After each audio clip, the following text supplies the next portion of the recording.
I always thought that you go on birth control to help with acne. Birth control shouldn't be like a solution to acne. Like anything that's high in progestin is going to be really androgenic, which is going to cause the skin to produce a lot more oil. Okay, I feel like we just cleared a misconception right there. Yeah, right. That should have been my first one. Acne, whether it's stubborn breakouts or lingering scars, it affects millions. But what if everything you thought you knew about treating it was wrong? I think the biggest misconception is that things cause acne. Nothing causes acne. It is a genetic disorder, but there are things that trigger this reaction in the skin. So what do you think is the most effective treatment for acne? I would say definitely peroxide when used correctly. There's just not enough education behind how to use it, which is frustrating because it is such a phenomenal ingredient, but it's not used correctly. I think it's important to understand the difference between cause and trigger. When you eat something like dairy, that's going to overproduce oil in the body, and that's when you'll see like the inflammation, the pus, the acne. I was curious about microneedling. Is microneedling beneficial for acne? This is such a hot topic in the industry right now. Oh wow. Acne myth or fact? You should never pop a pimple.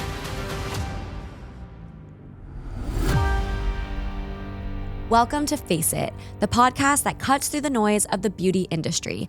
I'm your host, Barry, and today we are busting acne myths wide open, diving deep into the science, and getting expert advice from the man who's seen it all. My guest today is Michael Razzano, a licensed esthetician and acne expert. Michael specializes in acne treatments and scar solutions, helping clients tackle everything from breakouts to lingering scars with a personalized approach. Michael, welcome to Face It. Thank you so much for having me, Barry. I appreciate it. We're so excited to have you and just dive into like all the truths, the myths, the facts about acne. Amazing. All right, let's get started. So I kind of want to first start off about just like the acne journey in general. Acne affects so many people. What do you think is the biggest misconception about acne?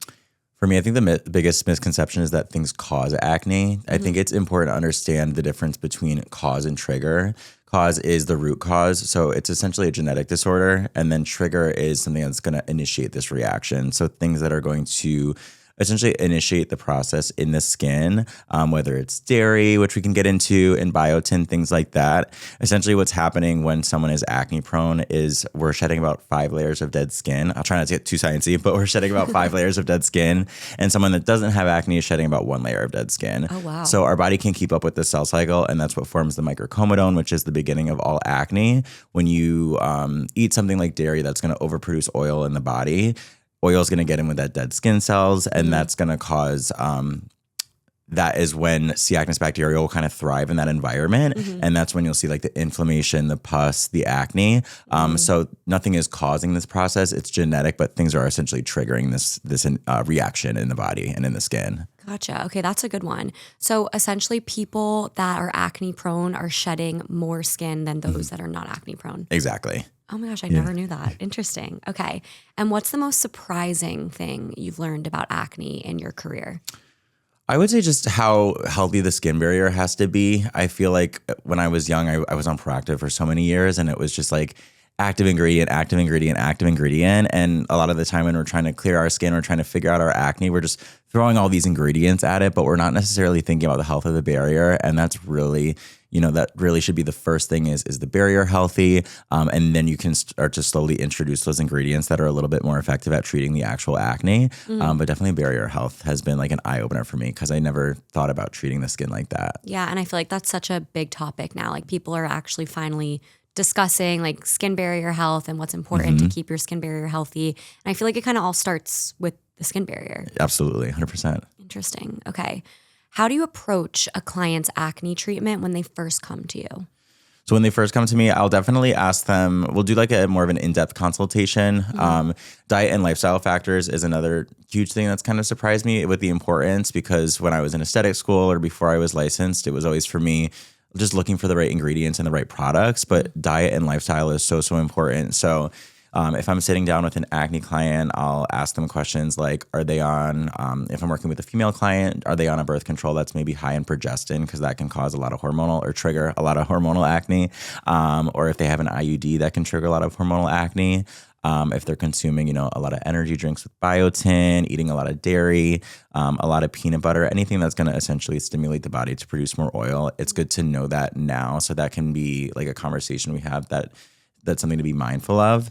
And then we'll kind of go into what they're using at home. You know, is their barrier stripped from a bunch of actives that they may have been using on their skin to try to clear the acne, make sure that barrier is healthy. And then, like I mentioned, I'll kind of slowly introduce those active ingredients that are going to target the specific acne and the acne bacteria. But it's a very low and slow approach for me, getting to know, like I said, their diet and lifestyle, and then slowly introducing some of the ingredients that we'll get into that are really effective. Okay, wait, I have a question about something you said. Yeah. So I feel like growing up, like I always thought that you go on birth control to help with acne. Yeah. But you said that there's some birth controls or some IUDs that can actually trigger acne. Yes. Can you explain that a little bit? Yeah. So there's estrogen and progestin. Anything that's high in progestin is going to be really androgenic, which is going to cause the skin to produce a lot more oil. So like I mentioned, when that oil gets in with that overproduction of that cell cycle is called retention hyperkeratosis. So when that overproduction of oil is mixing in with that cell cycle that we're not able to keep up with because we're acne prone, that's when a lot of those issues start to rise with the inflammation. Wow. So anything high in progestin is going to cause the body to produce more oil. Wow. Birth control shouldn't be like a solution to acne. Like I'm not saying get on birth control if you're trying to like clear your acne. I think the holistic approach that we were talking about last night is definitely more of the solution. But anything that's high in that progestin is going to be a little bit more, cause a little bit more issues in those that are acne prone because it's going to cause a lot more of that oil in the skin. Gotcha. Okay. I feel like we just cleared a misconception right there. Yes, yeah, right. That should have been my first one. So do you think acne is something that everyone will probably experience in their lifetime? I think so. When I looked at this question, I was asking my chat GPT, but I think it's 85 million Americans are affected with acne. Wow. So I hope I remember that number correctly. But I don't think that everyone will experience it. There's definitely a difference between acne prone and then just getting like an occasional random pimple. Right. I remember in aesthetic school, I think it was 1 in 20 men will experience acne, acne. I think it's like 1 in 4 or 1 in 5 women will experience acne. Big difference. Those numbers may have changed since I was in aesthetic school, and if I remember that correctly. But yeah, I definitely don't think everyone will experience it, but I think a lot of people will end up experiencing acne at some point. Wow. Okay. So now I kind of want to move on to like what works versus what doesn't. You know, there's so many different acne treatments out there. It's overwhelming. Right. What would you say is the most misunderstood treatment for acne? Kind of what we touched on before. I think healing that skin before you introduce the ingredients. I know like a lot of prescriptions, you hear about these harsh prescription topicals or just the benzoyl peroxides and all of the acids and stuff that people just kind of put themselves on without any kind of education behind how to use it.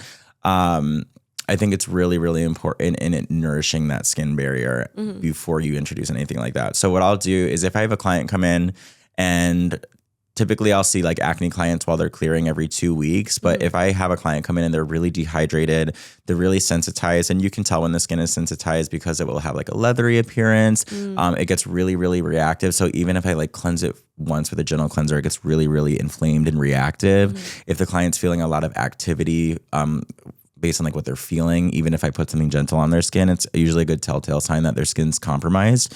So what I'll do is for 2 to 4 weeks, I'll have them use gentle cleanser, gentle moisturizer, sunscreen, and then definitely ingredients that are going to heal the skin. Like aloe is very good. Beta-glucan is one of my favorites. It's derived from wheat and it will actually help support the immune system. So it's very, very healing. Ceramides are great for just nourishing and repairing that skin barrier, things like that. And then in about 4 weeks, they'll typically have calmed down pretty well, gone back to normal, and then I'll kind of slowly introduce those actives that I like. So benzoyl peroxide I love. It can be misused just because there's not a lot of education to the consumer about how to use benzoyl peroxide. It should be like a very low and slow approach.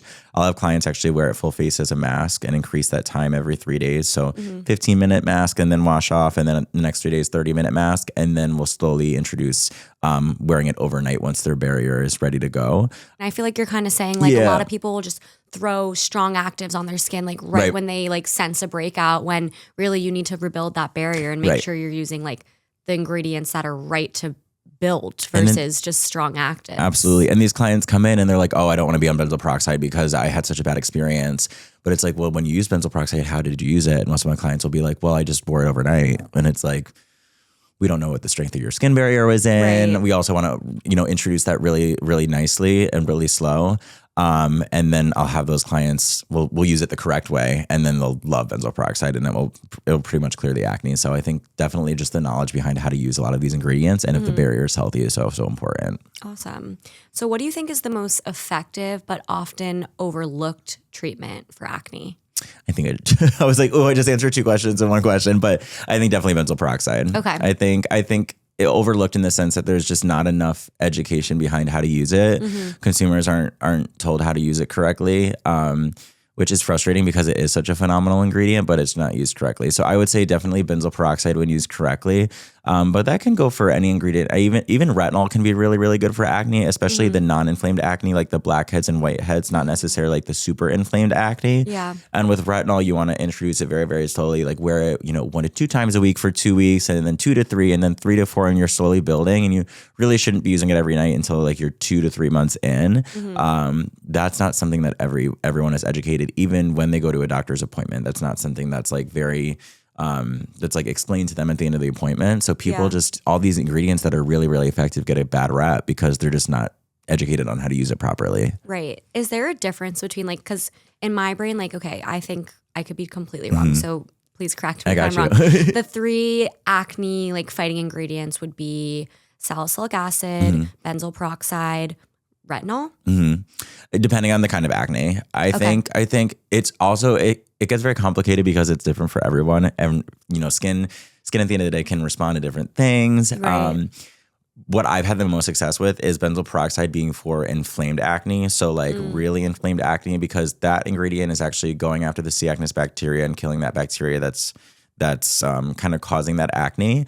So it's very, very anti-inflammatory. It essentially creates an oxygen environment that this bacteria cannot live in. Right. Whereas retinol and salicylic's oil soluble, and it has a very small molecule. Try not to get too sciencey, but it's very small molecule. You got me. It goes really, really deep into the skin and clears out any congestion. And because it's oil soluble, it's really good for those non-inflamed comedones where that oil and sebum and dirt is kind of in that pore. So I like it for the non-inflamed acne. The same with retinol too. Retinol can be good for inflamed and non-inflamed. I've noticed that if I introduce retinol too early in a client's routine and they still have a lot of inflamed acne, it'll essentially cause like more of a purge, even if they've already experienced the purge, or it will cause a lot more inflammation. So a good rule of thumb for me is I'll typically clear with like benzoyl peroxide or mandelic acid. Mandelic acid is a great alpha hydroxy acid that's very anti-inflammatory as well.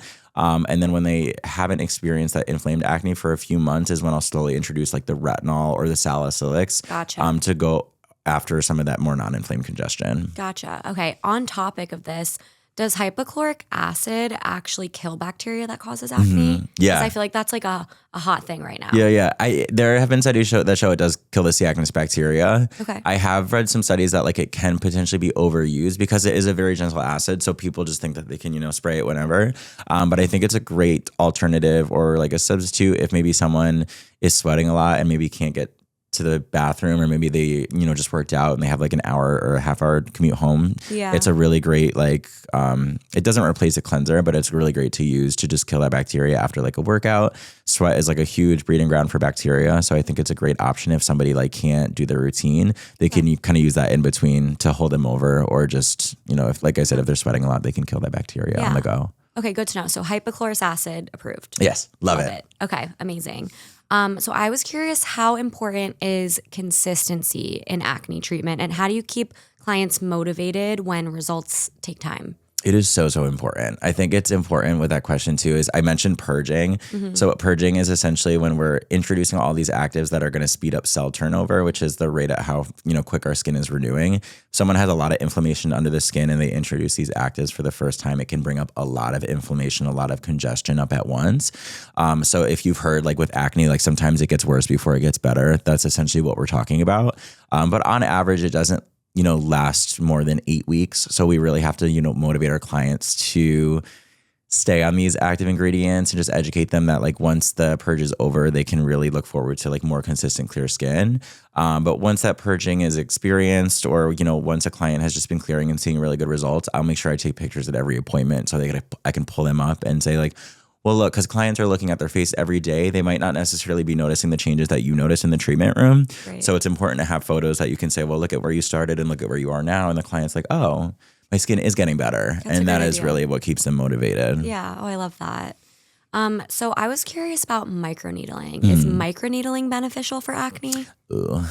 This is such a hot topic in the industry right now. Oh, wow. Okay, great. There are some brand reviews that, or there are some brand studies that show that there is success with clearing acne with microneedling. Okay. I work for a plastic surgeon, and we've been like kind of back and forth with the topic. He doesn't feel there's enough studies to show that make us feel comfortable doing it, because we've always been taught that it will spread the bacteria. But now there's more studies showing that like the C. acnes bacteria is already living on the skin, so you can't really spread it.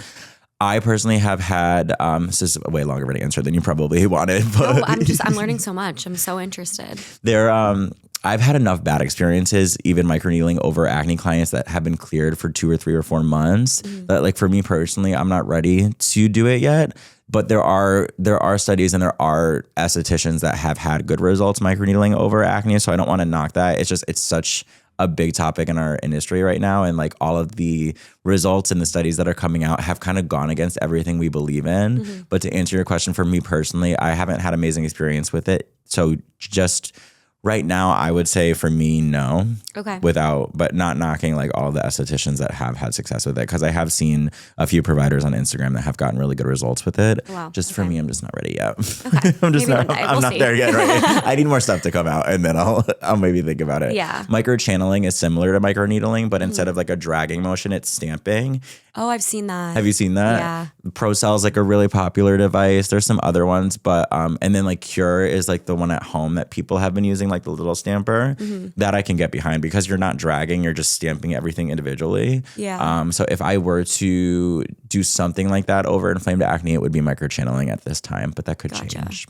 Wait, so what's the actual purpose of microneedling if not to help with acne? So microneedling is great because essentially when you have like an acne scar or even like a fine line or wrinkle, what microneedling does is it creates a controlled wound in the skin. So we're creating these microchannels and we're intentionally wounding the skin so that when the skin heals, the body's response is to overproduce collagen in that area, because the skin kind of knows like where it's lost collagen or where it's lacking collagen. So when you microneedle consistently over like a scar or a fine line and wrinkle, over time it's going to smooth out the appearance of that divot, because it's kind of lacking collagen in that area. And when we create that controlled wound, our body is going to overproduce collagen in that area, which makes it really great treatment for those skin concerns. Okay. So more so for like scarring or like post acne, but when it's active, we're not so sure yet if we should do it. Exactly. Gotcha. Yeah. Okay. I'm following.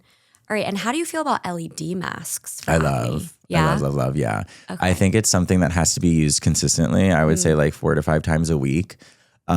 But my favorite is the Omnilux. I'm not sure if you're familiar with that one. Yes, I've used that one. You wear it, isn't it great? Yes. You wear it, you can like read or clean or do whatever you want to do with it, which I think is a really great idea, because like I said, you have to use it 4 or 5 times a week if you really want to see the true benefits. So something that you can just pop on for 10 minutes, do something else, take it off, I think is something that's attractive in using it. But yes, I love LED. And what's it doing for your acne? So essentially, if you think about like how I always like mess this analogy up, so I'm sorry if I mess this analogy up, but essentially like when plants like receive sunlight and there's like that whole photosynthesis thing going on. I'm not going to do a great job at explaining this. I don't know. Grade science is crazy. I don't know why I went this route. Essentially, when your skin's exposed to LED, the different wavelengths are penetrating different layers of the skin. So red light is great for fine lines and wrinkles because it's penetrating the hypodermis where fibroblasts live, and they're gonna be stimulated to produce collagen and elastin. Gotcha. When blue light is penetrating the skin, it will hit the epidermis while C. acnes bacteria is kind of doing its thing. Okay. So it's great at like being antibacterial, killing the C. acnes bacteria, helping to reduce that inflammation from the acne. So that's why it's good for acne from like what it's doing perspective. Gotcha. So blue light's the one you want if you have active acne. Yes. Okay. Yeah. Red light can be very inflammatory too, but it's not going to have that antibacterial effect that blue light does. Gotcha. Okay, cool. Now I kind of want to move on to acne scarring. I know we touched a little bit on it. Acne scars can be just as challenging as active breakouts. So what do you recommend for someone that's looking to treat acne scars? Is there more beyond microneedling? I think that's a good question. So kind of like how I mentioned when I like to introduce retinol in a client's routine, I kind of like to wait until the inflammation has subsided for a few months, just so I don't introduce it too prematurely. But with home care, I would typically slowly introduce retinol once the client is cleared, because retinol is going to be the gold standard for encouraging collagen elastin production in their home care routine. It's not going to be nearly as effective as something like microneedling that's going to create that controlled wound. But retinol is going to be great to use in between treatments. Peptides have been shown to be really great in between treatments. And exosome technology is newer. So those are cells that they kind of like act as like communication cells and kind of give certain cells what they need. So they're really great at encouraging collagen and elastin production as well. That's a newer technology there's not enough studies yet, or I think there could be more studies in, but exosomes I've seen a lot of people have a lot of success in. That's great for their home care routine. In the treatment room, once they're a candidate, a series of like 4 microneedlings about 4 weeks apart would be great to, like I mentioned, create that controlled wound in the treatment room and really produce that collagen and elastin as far as treatments goes. Deeper chemical peels can be really great. TCA is an ingredient that we use. It's an amazing exfoliating agent that we can use to encourage collagen and elastin production in the skin. But if someone doesn't mind like more downtime and doesn't really have a budget, something like CO2 laser from like a plastic surgeon or a dermatologist is great. But it's just kind of what makes sense with the client's budget and client's lifestyle, because with CO2, they're going to maybe have like 4 weeks of downtime where they're going to have a lot of erythema, a lot of redness, whereas opposed to microneedling, it's only like 48 to 72 hours max for most patients. So it's really just about what makes sense for the client's lifestyle. Gotcha. So when you're deciding which scar treatment to recommend to clients, it really just depends on lifestyle and budget? Yeah, absolutely. Is there anything that you just mentioned that's like, no, this is the winner, like this is what you should be doing in your opinion? Yeah. I love microneedling. I think it makes sense for most, but like I mentioned, if people don't have a budget and they kind of want it gone quicker, I've seen a lot of success with CO2 laser. Gotcha. Okay. Yeah. Good to know. And then is there an ideal time to start treating scars after your acne is cleared up? Yes, I would wait the like 3 to 6 months once the inflammation has subsided. Gotcha. That's definitely it's a good question, because people will probably have a couple of different answers, but just from what I've experienced in the treatment room, I would say 3 to 6 months. Yeah. Okay, cool. So I want to move on to holistic acne care. Yeah. So how big of a role does lifestyle and diet play in acne? Are there any foods or habits that you recommend avoiding? Yeah, I think it definitely does play a role. We kind of went over like the hormonal stuff. With foods, you just want to avoid anything that's going to cause the body to produce more oil. So dairy is a big one. Iodine salt can be very irritating. That's why like a lot of sushi products like soy and seaweed and shellfish can be a little bit triggering, is because they're loaded with iodine. Peanut butter stimulates androgenic activity in the body, which can cause the body to produce more oil. And then biotin is a big one, because what biotin is doing is essentially causing the body to create more skin cells. And I mentioned that acne-prone clients can't keep up with that cell cycle because they're already producing enough skin cells. So that kind of just adds more fuel to the fire. But when I'm going over like this diet and food list with my clients, I really like them to have a healthy relationship with that list. So I always make sure to mention like, don't cut out any of this entirely, because that's just going to stress the client out even more. But just be mindful of, if you can substitute, milk with almond milk, or just like cut back a little bit, you'll notice changes in your skin. Gotcha. And then can stress and sleep deprivation trigger acne? Yeah. And I'm always like, this is always such a fun one to go over with my client, because I am the king of getting not enough sleep every night, which is why, like I told you last night, I was like, I got 10 hours of sleep because I was like, here, just chilling. Yeah. But it can, because when the body is when you're stressed, you're essentially it's increasing your cortisone levels, which is going to spike your oil production as well. So you want to try to keep your stress at bay, but that one is like easier said than done. Right. If we're stressed at work or we're stressed in life, like it's hard to manage stress. Yeah. So I just encourage my clients to do, exercise if that's like a really great thing for you to do to manage your stress, or make sure that you're like, partaking in your hobbies, whatever that might be. Just like really try to do everything you can to keep your stress at bay. Yeah. And then, so how do you approach treating acne when these lifestyle factors are at play? And like, let's say this said client like doesn't want to really change their lifestyle, but they do want to get rid of the acne. Like, what could you do for them? Yeah, I definitely would continue, treating other areas. Like I said, we'll low and slow approach with their treatments and their products, and see how the ingredients and the treatments are doing. And then if they're still experiencing inflammation 3 months down the road, then it might be a good idea to circle back and have that conversation again with them. Yeah. But It is important educating our clients on just the effects that diet and lifestyle have on the skin. And like, Totally. if this is really important to you, like I mentioned with the food, like you don't have to cut out these foods entirely, but I think it's just important to be mindful of. And if you can cut back one day, like cut back if you can. Yeah. So what does an ideal skincare routine look like for someone who is prone to acne? Are there any products or ingredients that you absolutely swear by? I know you mentioned a lot of hydrating things, but yeah, what's the ideal routine look like? Yeah, I would say, I don't think everyone needs a toner. So I would say like a good gentle cleanser, something very gentle and exfoliating in the morning or the evening. I like mandelic acid. I think it's the most universal because it's anti-inflammatory and antibacterial, which a lot of these acids are, but mandelic is antifungal. So if you've ever heard like people washing their face with Head and Shoulders, it's because they have the fungal acne. And so mandelic acid is a little bit more formulated for the face, which I like, but it's also going to be antifungal and kind of go over that fungal acne as well. So it's more universal in treating multiple kinds of acne. Gentle moisturizer, obviously a sunscreen. I like zinc for anyone that's dealing with a lot of inflammation because it's very calming and soothing. Something hydrating that has like the ingredient I mentioned, the beta-glucan or something ceramides. Hyaluronic acid is great too. And then a benzoyl peroxide. Or if they have non-inflamed acne, maybe a salicylic or a retinol in the evening time, I think is perfect. Gotcha. That brings up another question. So I've heard that sometimes you're not supposed to wash your face in the morning. What do you say about this? I don't hate it. I don't hate it. I think like a gentle, creamy cleanser in the morning is great, but I don't think if someone's skin is thriving and they're not cleansing in the morning and they are also more prone to sensitivity, I don't think they need to cleanse. I know that's another hot topic. I do think it's good to just prep your skin in the morning for the following products that you're going to use on a clean canvas. And like there is especially if you have pets, like there's bacteria on your pillowcase that you're sleeping on overnight. But I definitely, I know a lot of like derms and a lot of doctors swear by not cleansing in the morning. And I think for the right candidate, I think there's no harm in not doing it. How do you feel about like a little micellar water, moisturizer, SPF? Yeah, that's perfect. Okay, that's my morning routine. Just making sure I'm doing it right. No, you're good. I think that's perfect. Awesome. Okay, so I want to do a lightning round. Okay. So is lightning going to strike upon us? Maybe. I'm going to just throw some quick skincare related questions at you and you can just answer with the first thing that comes to mind. Okay. Acne myth or fact? You should never pop a pimple. Myth.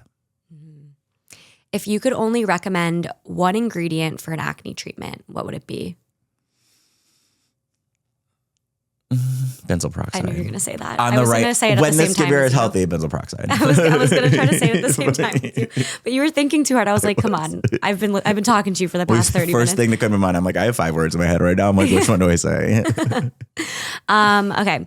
What's one thing most people with acne forget to do in their routine? Heal their skin barrier. Best advice for someone dealing with hormonal acne? Specifically, if you're a female client, look at your birth control and see if it's high progesterone or high estrogen. That's a good one. Is it better to use a harsh scrub or gentle exfoliator for acne-prone skin? Gentle exfoliator. Is it ever better to use a harsh scrub? When there's only non-inflamed acne present. Okay. If there's any kind of inflammation, you could essentially, irritate that lesion and spread bacteria. So I think it's a good rule of thumb to use a chemical exfoliant when you're dealing with inflamed acne. Gotcha. Okay. What's one thing you wish everyone knew about acne? Nothing causes acne. It is a genetic disorder, but there are things that trigger this reaction in the skin and the body that triggers the acne. I love that. Okay. I have a couple closing questions for you. Okay. For anyone struggling with acne, especially people who feel like they've tried everything, what advice would you give them? I think it's definitely time to seek help, whether it is an esthetician or a dermatologist. I think seeking help is something that a lot of people just like are afraid of doing. But when you've tried everything and you're still not getting the results you want, I think it's time to reach out. Yeah. And what are some common mistakes people make when trying to treat their acne on their own? Throwing every acid and every active on your face. That was what I did for so many years in high school with Proactive and just with, everything I was trying to do is overdoing the routine, over exfoliating that skin, a lot of irritation, a lot of inflammation. You really want to heal that barrier before you do anything like that and then slowly introduce those ingredients. Yeah, I feel like that was a universal experience in high school because everyone it was like those pads that we would use that were like really strong. Or like the Aztec clay mask. Did you ever use that one? Yes, or the scrub. The scrub. Oh. The scrub. The not the pad, right? What was that Oxy scrub? That was a pad. Not that one, but I know what you're talking scrub? about. Oh, that's gonna kill me all day. I know. The scrub. Like oh my St. god, yeah, St. Ives, yeah. We got yeah. Yeah. Love St. that in Ives. high school. Okay, and last question. How can someone tell if they need to seek professional help for their acne, and what's the first step in that process? I definitely think this could honestly go for anyone that's not getting the results they want. If you're not getting the results they want, it's definitely great to seek guidance. But specifically if you have like really inflamed, really painful acne, that is definitely something. Like we in the industry, we kind of when we're looking at treating the acne, we put it in a different grade. So grade 1 and 2 is going to be more mild, like more non-inflamed lesions. And then grades 3 to grade 4 is going to be that more inflamed acne. Yeah. If you're like a grade 4, it's painful, you're covered in cystic acne, I definitely think that's something that you shouldn't ever try to treat on your own. You should go and try to seek professional guidance for that. Yeah. Another question. What is cystic acne? Like, and how does that form? Yeah, so cystic acne is going to be, it can be your papules and your pustules. Am I in this industry? Your papules and your pustules. So pustules are going to be your inflamed lesions with like pus on the inside. Papule is going to be like your inflamed lesions that don't have like a head or a core. But there's also like nodules. I feel like all of that can be considered cystic acne. Yeah. But cysts specifically are going to be like the really, really deep, really painful, really lesions. But to me, like anything inflamed in my head, I would say cystic. Yeah.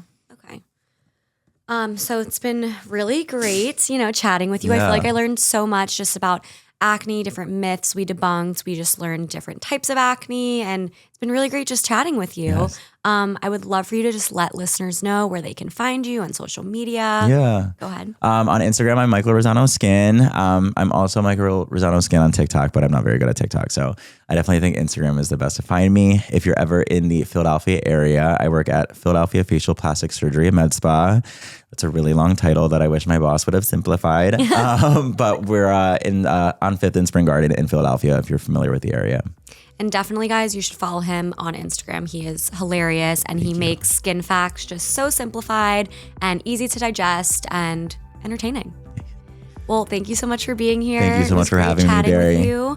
This has been Face It, where we get real about what works and what doesn't.